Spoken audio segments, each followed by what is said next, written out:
Let's call the May 18th, 2020 Dalton City Council meeting to order. Ms. Harley will lead us in the pledge.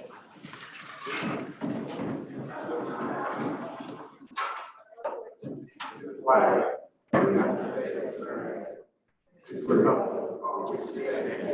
One nation.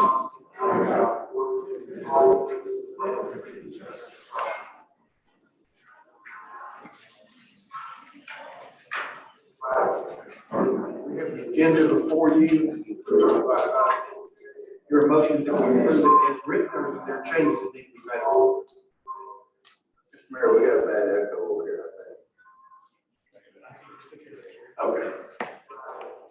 Motion approved. Motion by Mr. Cruz. Is there a second? Second by Ms. Harlan. All in favor say aye. All opposed, like sign. Next, under public commentary, this is when we allow anybody in the public to speak on anything that's on the agenda or anything else with the city of Dalton in your mind.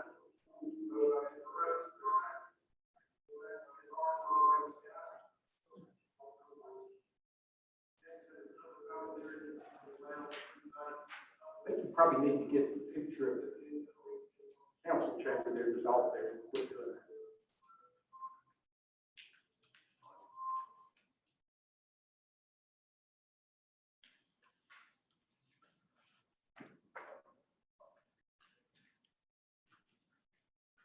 Okay. We've got two proclamations to do, and if there's somebody at historic preservation will meet me down there.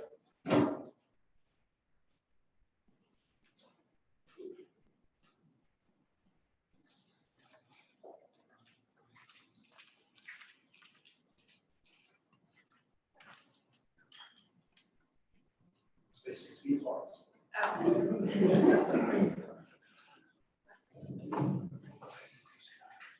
This is Historic Preservation Month in May, whereas every year in May, local preservation groups, state historical societies, business and civic organizations across the country celebrate Historic Preservation Month through events that promote historic places, heritage tourism, that demonstrate the social and economic benefits of historic preservation.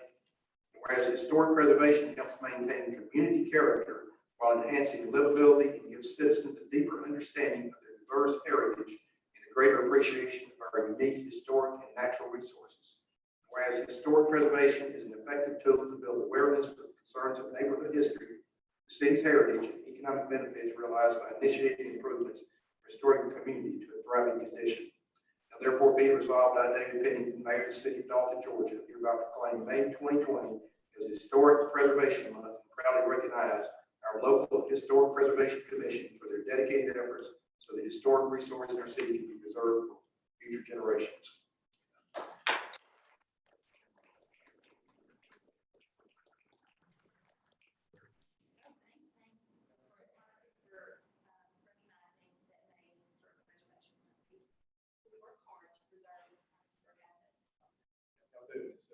A lot of things out there that show exactly the hard work y'all do.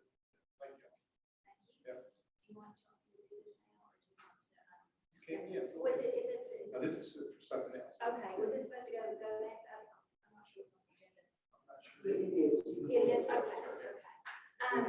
Since May is Historic Preservation Month, each year we recognize an outstanding project, and for 2019.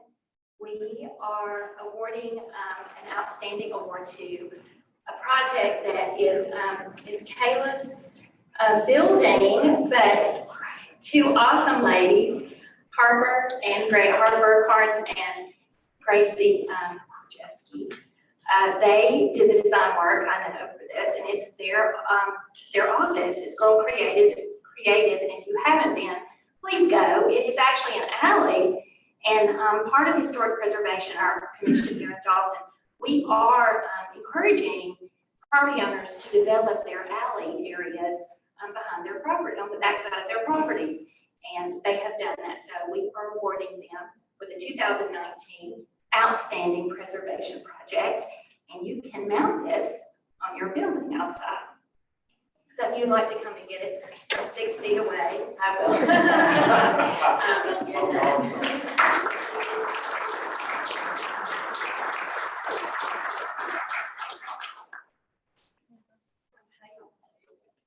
Hey, look, it's your building. It's actually your name, so. We're together all day, every day. Thank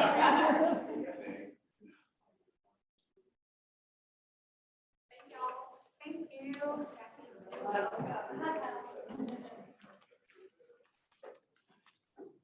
Thank you all. Next, Isaiah, if you and your family will come up. We're very excited to do this here tonight. Unfortunately, there was supposed to be a banquet that's, I guess, been postponed, not called off, right, Horace? Right. It's postponed. We look forward to be able to do this there also. We want to make sure, though, that we got to honor one of our most special people. This is, first of all, a proclamation I'm going to read about Isaiah Mack. Whereas Isaiah Dwight Mack was born on March 19th, 1996. He's the son of Sequoia Mack and the brother of Rashawn Mack. Whereas Isaiah attended Northwest Whitfield High School, where he was named a two-time All-State Defensive Lineman and two-time Regional Defensive Player of the Year. Whereas Isaiah attended the University of Tennessee at Chattanooga, where he majored in criminal justice and was a member of the Chattanooga Mocs football team for 5 seasons and was named to the Southern Conference All-Freshman team. Whereas Isaiah signed with the Tennessee Titans as a rookie free agent on May 10th, 2019, following the 2019 NFL Draft. Whereas Isaiah Mack is an excellent role model for young people to follow, not only through his athletic talents, but also through his commitment to family and community.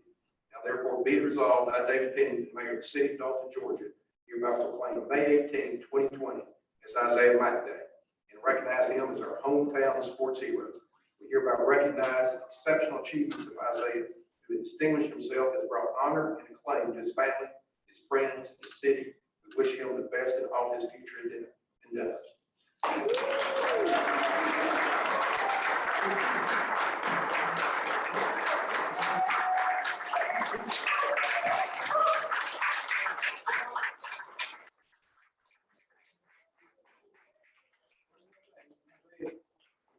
You don't forget where you're from.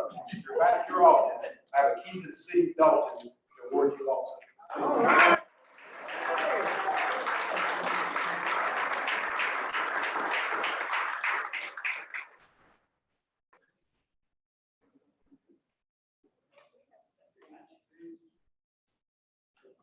I just wanted to say thank you. Thank y'all for, I guess blessing me with this honor. I wouldn't think in a million years this would have happened. I'm just out there just trying to be the best person I can be, and be the best person to make my family proud, and the best person I can make the city proud. So, I'll just keep trying to make y'all proud. So that's all I gotta say.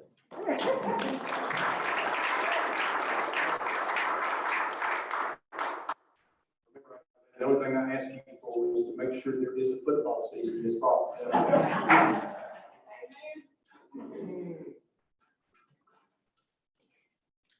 Minutes are before you from the last meeting on May 4th. Additions, corrections, deletions. Make a motion that we accept as presented. Motion by Ms. Harlan, is there a second?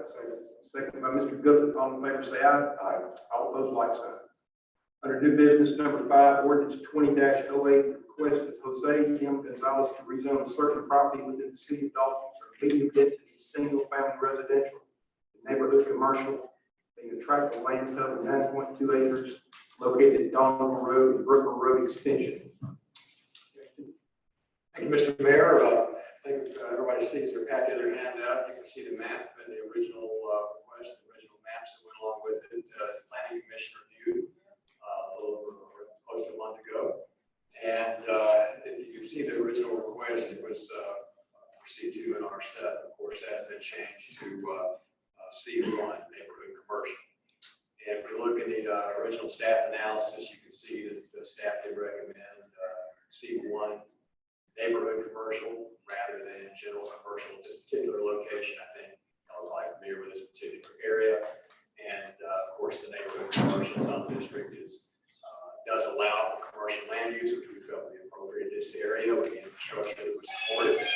And with the street access being on the commercial side of the property, with the petitioner showed us where they were interested in their commercial business was going to access Pleasant Grove Road. Of course, that was our pick as well as the, of course, staff for the county road department. And I spoke with Dalton as well, Public Works, with Andrew to talk about the traffic at this location, because I know y'all are aware traffic is at this particular location congested at times.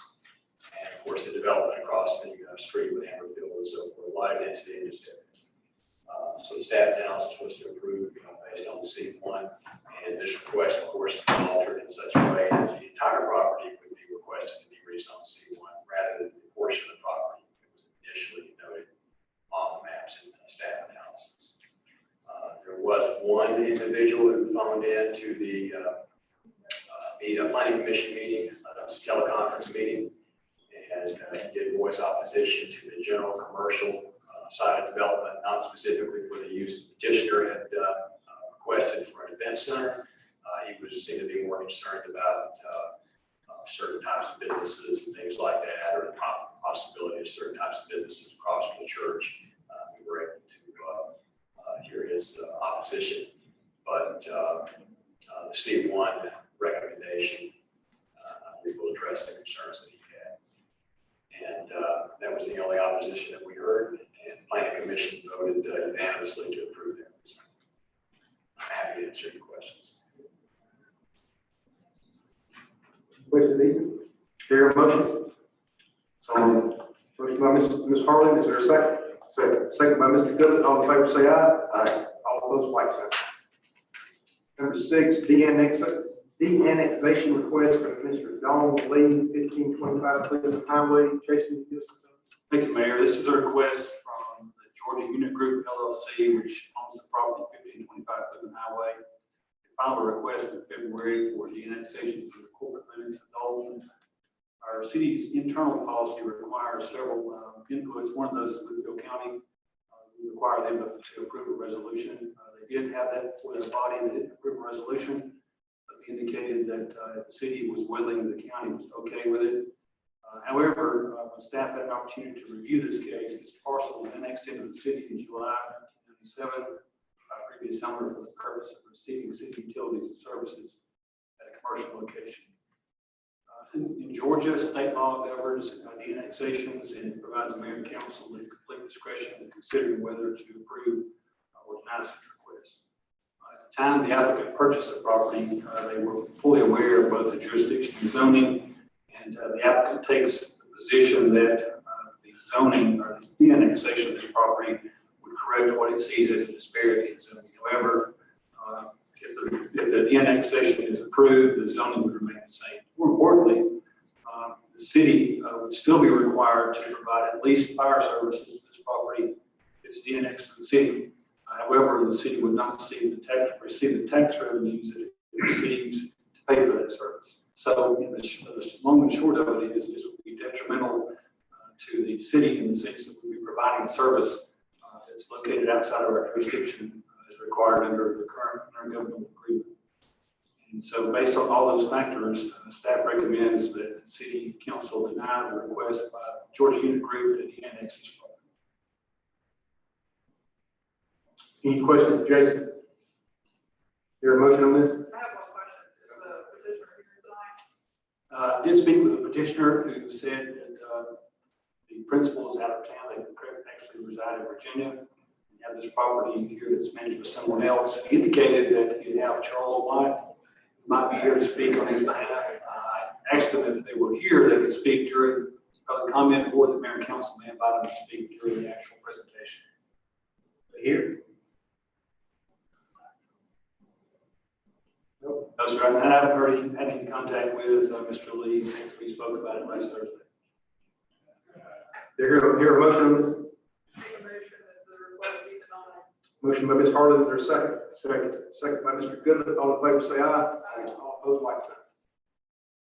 Number 7, agreement with Lowry and Associates for topographical survey of Threadmill Road and Conway Street. Thank you, Mr. Mayor. This is the Public Works Committee was briefed Friday about some drainage issues that we're having down on Threadmill Road. We've got 2 failing corrugated metal pipes that run underneath the road.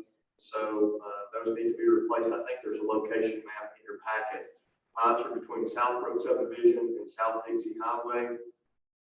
The business to the north of this crossing is also having some flooding issues, so that they knew we were in the process of replacing these pipes with good reinforced concrete pipes, and asked us to take a look at increasing the pipe capacity to mitigate flooding issues for them. And so to be able to analyze that, we need some survey data. We want to make sure, number one, that it's not just an issue of this property being in the floodplain, but also if we increase the pipe capacity, we won't create an issue downstream that doesn't currently exist.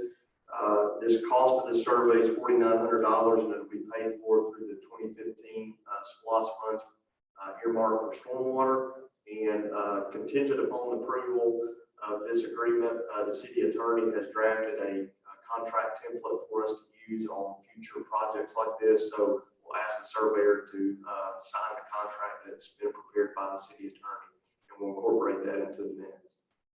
Any questions? There a motion on this? Motion to approve the agreement. Motion by Mr. Goodlich, for second. Second by Ms. Harlan. All in favor, say aye. Aye. All opposed, like sign. Number 8, agreement with Richards and Associates Engineering Inc. for site design services, Kobe Ridge and Winton Drive. Andrew? Yes, Mr. Mayor. In 2005, the city accepted the right-of-way and storm drain pipes for what we now know as Kobe Ridge subdivision. In the past, it was platted as Stonewood Chase subdivision. This predated the city stormwater management ordinance, so this developer, when the subdivision was built, had to comply with soil erosion ordinances, but did not have to comply with stormwater management ordinances, which means there is no detention pond for this subdivision. North of the subdivision, in your packet, you'll see a plat of the subdivision. Hamilton Medical Center, as well as a development company on properties downstream of the subdivision. There are currently drainage issues present because all this water from the subdivision discharges that direction into a temporary sediment basin. And so what we briefed the Public Works Committee about is converting these lots, these low-lying lots, into a permanent detention pond, in effect bringing this old subdivision in compliance with today's stormwater regulations. This would require two things: a design for the pond, which is what we're asking for approval tonight, and then the acquisition of either 2 to 4 of these lots to build a permanent detention pond that will not only provide regional benefit for the drainage basin for the 2 people immediately downstream, but further on in the basin as well. The cost of this design is $9,600. We want to make sure that we've got a good design in hand before we start negotiating with the property owner about acquisition of those lots. This will hopefully provide some much needed relief for the 2 property owners immediately downstream of the subdivision, as well as others in the same basin. Cost is $9,600, and it would also be paid for with the 2015 SPLOST stormwater funds. I've got a couple of pictures I wanted to show. These are photos that were reviewed Friday with the Public Works Committee. This is the back side of that sediment basin that I was talking about. The fear is if we don't take action, these lots could ultimately be developed and further amplify the problems downstream. The structure that you see to the right is a duplex that Hamilton Medical acquired, and they made quite a large investment to bring that property up to their desired standards. The new house to the left of the picture is the one recently built. You see this ditch conveying stormwater down to the street. And then this is the view from Winton Drive, looking at looking back toward the detention pond. Hopefully the future detention pond. This is the side of the proposed detention pond that's currently, as I mentioned, a temporary sediment basin. So in theory, the person that owns these lots can develop it to single-family houses, further amplifying the problem downstream if we don't take action. Any questions, Andrew? No. Is there a motion on this? Motion by Mr. Goodlich, for second. Second by Ms. Harlan. All in favor, say aye. All opposed, like sign. Andrew, when I left in 2014, we just started some of these stormwater things, or whatever, trying to get some of these things fixed. I've been gone for 6 years. Y'all saved it all back again until I came back? Is that what all this fun is? Nobody was building. Yeah, nobody was developing much in that period, but we're starting to see it take the curve on development, and there's a lot of neglected maintenance from years past. So we're trying to bring that up to current day standards. I think in the next 2 or 3 years, you're going to be recognized as a stormwater expert across America for this is all said and done. Excuse me, Andrew, I think on some of these new projects, some of the retention that they're doing is actually helping overall. For example, the Food City situation, but I understand it's helping improve what area. That's correct. We've received a lot of good feedback from downstream properties. That is the good thing. Now, after 2006, if you're developing in the city, you're required to meet current stormwater post-construction stormwater requirements, which most of us know is either open air detention ponds or buried detention. That particular project you're talking about, they took that site back to pre-development conditions. That's what they used in their model, so that the people downstream would hopefully receive a lot of benefit, and we've gotten positive feedback from that. But there's still more work to be done. Number 9, signature tennis courts conversion of tennis courts to pickleball courts at Brookwood Park. Mayor, thank you so much. This is a RFP that we have had 6 of them turned in to do conversion of Brookwood Park's tennis courts into pickleball. We put 6 pickleball courts in that same space. Pickleball is one of the largest, fastest growing paddle sport that's out there. It's a lifetime sport. You can start it as a little child and go until. And it's a really popular, especially for the older age group. You don't have to move as far. You have a smaller space, but it's really catching on big time. We've been playing for the past couple of years in different churches around.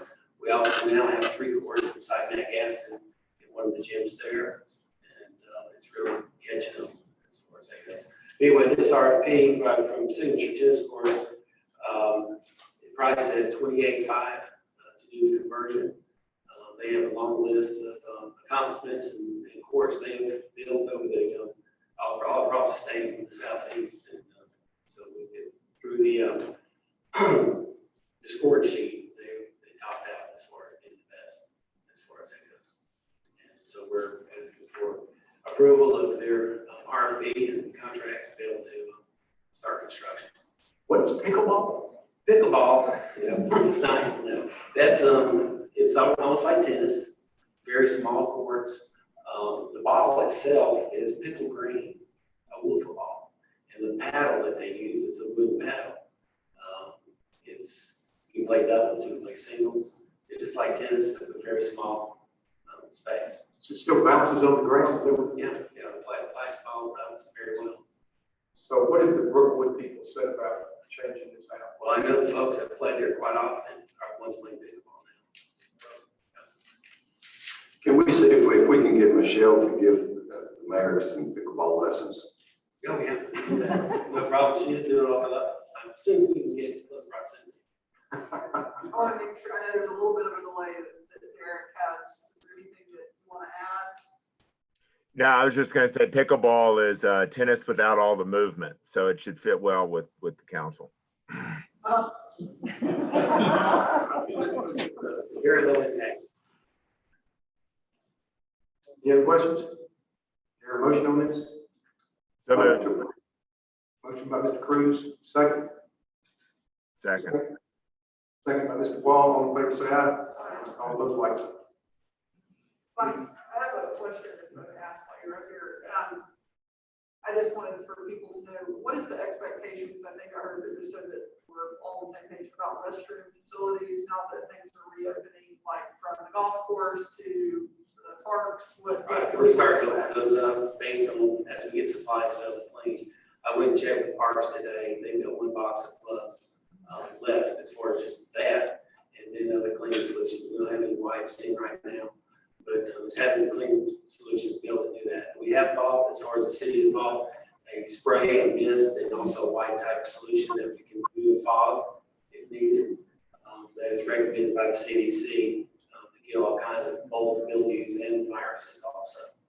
And, so those will be going on. We'll be spraying those on playgrounds here real soon too, since we started with those up. Getting in June 1st, it's basically our date that we're looking at to open up a lot of the facilities that have normally been just recently. It's not been switched and everything's wide open, but we'll start opening everything, start that week, and go into the phases in different areas. But having the cleaning supplies has been the hardest thing to get. We have gone to Dalton Distillery and got some hand sanitizer. And also they gave us a barrel not too long ago while I was out, and they were giving that away to the public also, like they did for the county. And so just a lot of different things are still in motion. Hopefully by the 1st of June, we'll have all of our supplies in so we can open it. Golf course is ready to open up. Talked to them today. They're ready to go and open up the outdoor restrooms. And all you have to do is just unlock it from the inside of the tennis center, and they're ready to go. So just be able to have things to clean up. And with the way things are going now, you've got to not just clean it once a day. You got to go in there, almost every hour, if not more often, depending on usage of going back and cleaning the different restrooms. And the same thing with that pad in the lake. So there's going to be more cleaning crews, more time that they'll be doing that instead of doing other things. Thank you. Number 10, fiscal 2020 budget amendment number 3, Ms. Jackson. Yes, Mayor and Council, we have in the packet budget amendment number 3, requests from several departments to amend their budgets. We have 2 insurance checks totaling $24,580 from reimbursements from insurance for the cemetery headstones and the damage to police vehicle. We have a request from administration for $30,000 for legal fees. City clerk, $640 for meals. Then the knuckle booming tool cat equipment purchase approval at $420. We $266,270. We have gone through Andrew's budget and down $97,000 to offset. So we will be decreasing our budget by balance $199,990. Those various requests. Then the capital acquisition fund, we just increased with the transfer from the general fund and then the payment of the 2 pieces of equipment. Say that again on the piece of equipment, On April 20th, you approved $266,270 for a knuckle boom and tool cap for public works. that's the thing that picks up the, okay, yeah, I got you. That's fine. Then Andrew, we've gone through his budget and he's found $97,000 during the first 4 months that we could release his budget to help offset the cost of that. Okay. Any other questions for Cindy? Is there a motion on this?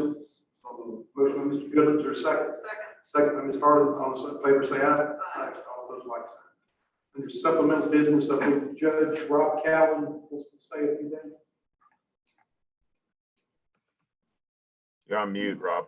All right, I am not on mute anymore. Thank you very much, Mayor. I wanted to let the mayor and council know that we've been under this judicial state of emergency since the 15th of March, which ostensibly shut down municipal court. Last week, the chief of the Supreme Court issued his second extension of that through June. But this extension allowed us to start court back up again in municipal courts. And so we are starting with kind of a slow rollout this week. On the 20th, this Wednesday, we're going to have folks come in who are represented by attorneys. That will allow us to kind of work on the kinks that may arise in this process. And then we're going to have court full-fledged on the 27th and going forward. Just to detail some of the process, folks are going to come to the front door of City Hall. While they're still outside, we're going to check them in. We're going to have hands-free or no-touch thermometers. If they have temperatures over 100.4, they will not be allowed in the building. That will be not only for safety of the staff, but also the other folks who are participating in court, the police officers, the other folks who work in the City Hall. It's for everyone's protection. We have a series of questions we'll be asking them. We're only allowing 20 people at any one time to be in the chambers. This will also comply with the CDC requirements, which was part of Justice Melton's requirement in his last order. And so we'll still have, thankfully, we'll still have police for security, and we'll still have interpreters. We'll still have our probation company that we work with there. So everything should work smoothly. What we're going to do is, if you're the 21st person, we're going to take your phone number. We're also going to assign you a time that if you don't hear from us, please come back. But they also can sit out in their cars and wait for us to call them, and then they can come in quicker because we hope to move people through. We have issued an order. I issued an order this afternoon kind of detailing these so that everybody has these in writing. Mr. Frazier has put that up on our website. It's available in 2 spots on the website. We'll put it up on Facebook as well. The nice thing is, one of the things we had to balance is access to courts. We have open courts in this country, and we didn't want to change that.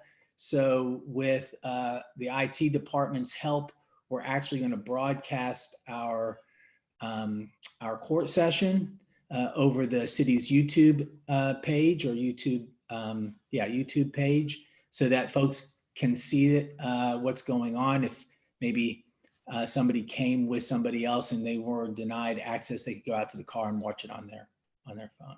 So I want to let everybody know what's going on. We'll have plenty of PPE for our folks. Those folks who are coming in the building are encouraged to bring their own mask, but we'll have some masks in case someone forgets theirs or doesn't have one, some paper masks. So we're going to do what we can to keep the chambers clean. We have sanitation spray, sanitizer for the seats, and for any place else that someone may go to. So I wanted to let the council know, I wanted the mayor, I wanted to let you know. And if anybody has any questions, let me see if I can answer them. Are those 20 that you're talking about, is that including your staff, or just the 20 people that's showing up for court? It's excluding staff and those folks who are working in the court. It's 20 participants. Or this week it'll be 20 participants and their counsel, but it's 20 people coming to court.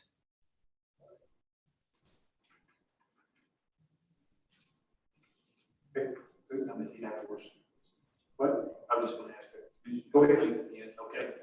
Thank you, Mayor. Any questions? Any questions for Rob? Okay, all right. Thanks. I just want to take the opportunity, Mayor and Council, to thank some city staff, Mike Miller's Recreation Department, Henry Parker's Public Works Department. During the time that the City Hall was pretty much closed to the public, staff from both of those departments came over, took advantage of some of that downtime to do some important maintenance here in this building. We were able to cover that within the current budgets, and so appreciate that. Both of you did a great job. It's great. And also, Judge Cowan mentioned the IT staff. Our current IT team for the city amounts to 2 whole people, and they've done a bang-up job trying to fix things that we've been working on for quite a while, and to arrange this capability for live streaming. And it really is done on the fly, because our city hasn't really dealt with this kind of issue before. And I think, as Mayor and Council have echoed, it's important for our public meeting process to be as transparent as possible. And for those of you who are out there in the online community, bear with us. We're going to get a little better at this process every week. And IT staff, appreciate it. Good job. Thank you. It does look good. Thank you. It looks real good. Your motion, we adjourn? We're adjourned.